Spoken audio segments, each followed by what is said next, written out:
দেখুন আমাদের যেটা মহাসড়ক যেটা আছে এটা খুবই উন্নত মানের একটা মহাসড়ক, কিন্তু এখানে ত্রুটি রয়ে গেছে কিন্তু একটা। আধুনিক সময় এই বর্তমান সময়ের উপযোগী যদি বলি সড়ক, তাহলে এটা কিন্তু এইভাবে হয় না। এখন কিন্তু সময়ের দাবি হচ্ছে এই ধরনের একটা রাস্তার মধ্যে ডিভাইডার থাকবে, অর্থাৎ ওয়ান ওয়ে রোডটা থাকবে, একদিকে যাবে একদিকে আসবে, মুখোমুখি সংঘর্ষের কোনো সুযোগ থাকবে না। কিন্তু এটা থেকে আমরা কোনো না কোনো ভাবে আমরা এটা বাস্তবায়ন করতে পারি না। রাস্তা হয়ে গেছে, কিন্তু এই রাস্তার মধ্যে যে মানের রাস্তা হয়েছে এই মানের রাস্তার মধ্যে কিন্তু ডিভাইডার থাকার কথা, কিন্তু আমরা ডিভাইডার করতে পারি না। এটা পিছনের বিষয়।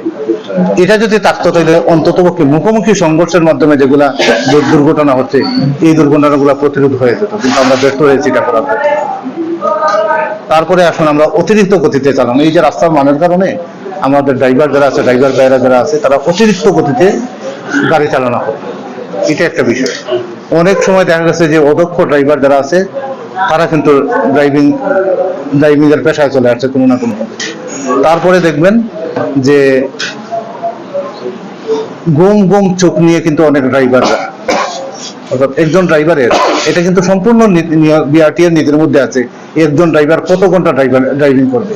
আমাদের এখানে যে হাইওয়েতে যে ট্রাকগুলো চলে, আমরা কি কখনো দেখার সুযোগ হয়েছে যে ড্রাইভার আসলে দিনের কত ঘন্টা চালাইলো আর রাতে কত ঘন্টা চালাইলো? একজন মানুষও কিন্তু এগুলোর খবর নেই।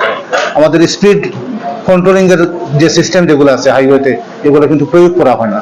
আমরা যদি এই যে হাই স্পিড ইয়েটা যদি আমরা কন্ট্রোল করতে পারি, তাহলে অনেক ক্ষেত্রে কিন্তু দুর্ঘটনা প্রতিরোধ হয়ে যায়।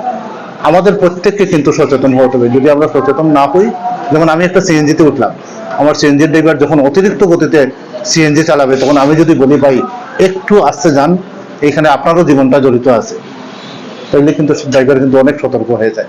আমাদের প্রত্যেকে নিজ নিজ জায়গা থেকে যদি আমরা ভূমিকা রাখি সড়ক দুর্ঘটনা প্রতিরোধের জন্য, ইনশাল্লাহ আমরা অচিরেই এটা কমিয়ে আনতে পারবো। কিন্তু আমরা আসলে কেউ কিন্তু দায়িত্ব পালন করছি না।